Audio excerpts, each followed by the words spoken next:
লোকসভা নির্বাচনের আগে ফের দলবদলের পালা অব্যাহত। কোচবিহার দক্ষিণ বিধানসভার ফলিমারি অঞ্চলের 12টি পরিবার তৃণমূল ছেড়ে বিজেপিতে যোগদান করল। রবিবার দুপুর 2টো নাগাদ কোচবিহার জেলা বিজেপির কার্যালয়ে চলে এই যোগদান কর্মসূচি। এই যোগদান কর্মসূচির পর বিজেপি নেতা অভিজিৎ বর্মন অভিযোগ করে বলেন, তৃণমূল যে সন্ত্রাস করছে সেই সন্ত্রাসের প্রতিবাদে আগামী দিনে শান্ত পরিবেশ গড়ে তুলতে এদিন তারা তৃণমূল থেকে বিজেপিতে যোগদান করলেন। শুধু তাই নয়, যারা সমাজের ভালো চায় তারা কেউই এই তৃণমূল দলে থাকতে চাইবে না। এই যোগদানে একজন আইনজীবীও রয়েছেন বলে জানান অভিজিৎ বর্মন। তবে এই বিষয়ে সদ্য যোগ দেওয়া বিজেপি কর্মী জানান, তৃণমূলের সন্ত্রাসের বিরুদ্ধে রুখে দাঁড়াতে ও বিজেপির হাত শক্ত করতে তারা বিজেপিতে যোগদান করল। যদিও এর আগে বিজেপিতেই ছিলেন, কিন্তু কিছু ভুল বোঝাবুঝির কারণে তারা তৃণমূলে যোগদান করেছিলেন। তবে তৃণমূল যেভাবে সন্ত্রাসের বাতাবরণ তৈরি করছে তাই তৃণমূলে থাকা তাদের পক্ষে সম্ভব নয়, তাই তারা পুনরায় বিজেপিতে যোগদান করলেন। তবে এই বিষয়ে তৃণমূল নেতাদের সাথে যোগাযোগ করার চেষ্টা করলেও কোনো উত্তর পাওয়া যায়নি। আজকে মূলত দক্ষিণ বিধানসভা পরিমারি অঞ্চল থেকে 10-12টি পরিবার তৃণমূল থেকে ভারতীয় জনতা পার্টিতে যোগদান করলেন।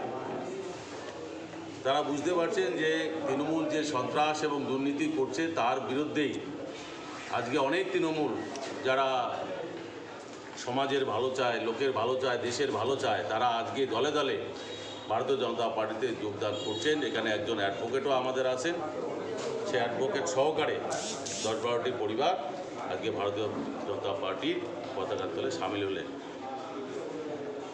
ঠিক আছে, প্রাককালেই আপনারা তৃণমূল ছেড়ে বিজেপিতে আসলেন। তৃণমূলের যে সরাসরি সাধন চলছে পশ্চিমবাংলায়, জোরে বলেন। ঠিক আছে, তার পরিপ্রেক্ষিতে যে তৃণমূল সরকারের পশ্চিমবাংলাতে উৎখাত করার জন্যই আমরা সবাই আজকে বিজেপিতে ভারতীয় জনতা পার্টি দল। এতদিন পরে কেন, আগে কেন তাহলে যোগদান করলেন না? আমরা এর আগে 2014 সাল থেকে বিজেপিতে ছিলাম।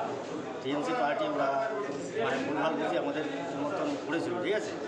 তারপরে আমরা বুঝতে পারছি যে এটা একটা পার্টি নয়, এটা একটা সরাসরি রাজতন্ত্র চলছে পশ্চিমবাংলায়।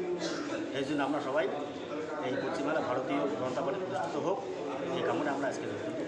কবে বিজেপি ছেড়ে তৃণমূলে গেছিলেন? প্রায় বছর খানেক হয়ে গেল। আপনি কি দায়িত্বে আছেন?